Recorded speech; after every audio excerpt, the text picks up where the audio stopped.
As Zainab grew older, she became more and more interested in modern fashion and entertainment, especially listening to music. One day, when Malam Abdul Karim returned home from the mosque, he was shocked to see his daughter wearing heavy makeup.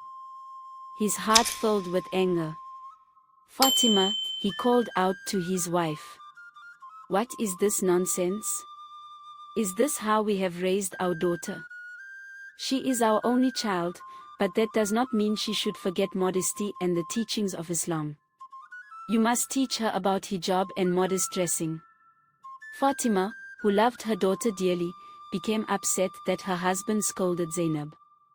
Instead of correcting the girl, she took her inside the room and comforted her.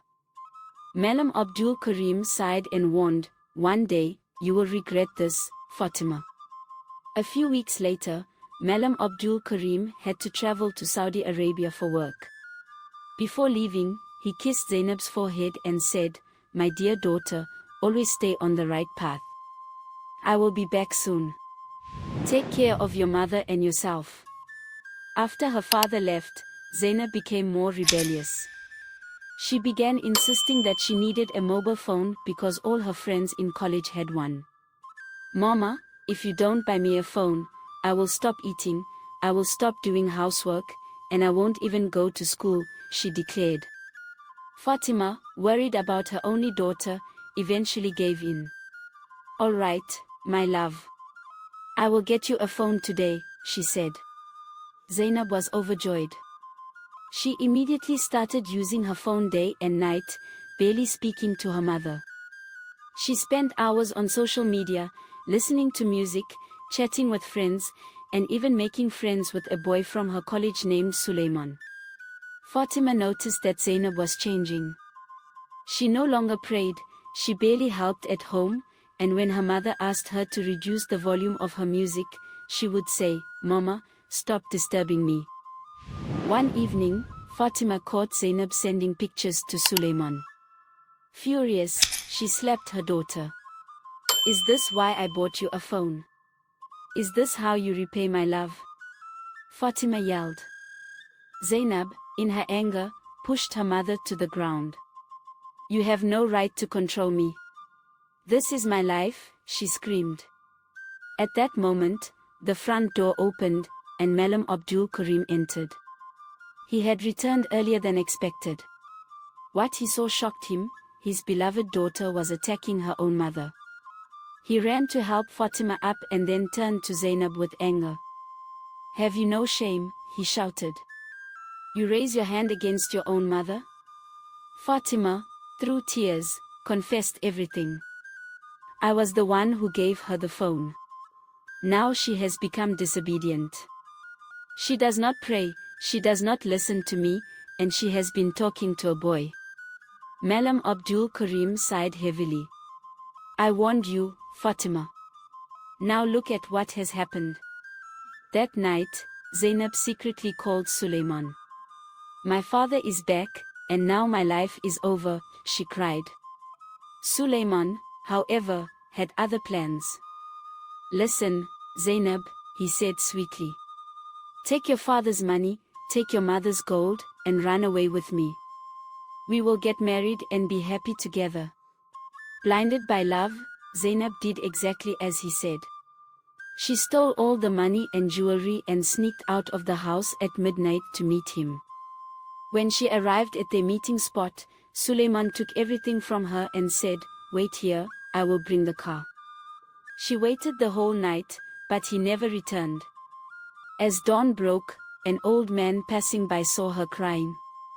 "My daughter, what is wrong?" he asked. Zainab told him everything, and the old man sighed. "You have made a mistake, but there is still time to fix it. Go home now before your parents wake up.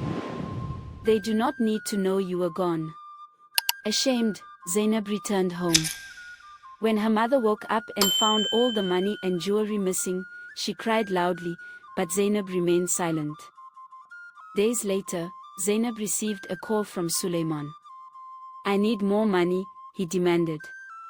"If you don't send it, I will release all your pictures and ruin your father's reputation." Zainab panicked. But she had no more money left. True to his words, Suleiman leaked the pictures. Soon, the entire village was talking about Malam Abdul Karim's daughter. When her father heard what had happened, he collapsed from shock and passed away. Even after her father's death, Zainab did not change. She began going to clubs and staying out late. Her grieving mother, now a widow, tried to guide her, but Zainab ignored her completely.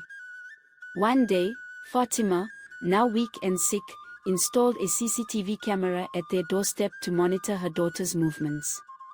Zainab was furious. "Why are you spying on me?" she screamed. But Fatima refused to remove the camera. Then, one night, Zainab disappeared. She did not return home for days. Fatima, heartbroken, collapsed at the door and was rushed to the hospital. She fell into a coma. When neighbors noticed Zainab's absence, they informed the police. The police searched everywhere. Finally, they found Zainab's body in the forest. Wild animals had attacked her, and she had been left to suffer alone for 3 days before dying. When the police brought her body home, Fatima was still in a coma, unaware that her daughter was gone. The neighbors took responsibility for the burial, but as soon as they began washing the body, a foul smell filled the air. "This is unbearable," the woman preparing the body cried. "We cannot even stand close to her." The men of the village insisted, no matter what she did in her life, she was still a Muslim. "We must perform the funeral properly." So, covering their faces, the women completed the cleansing.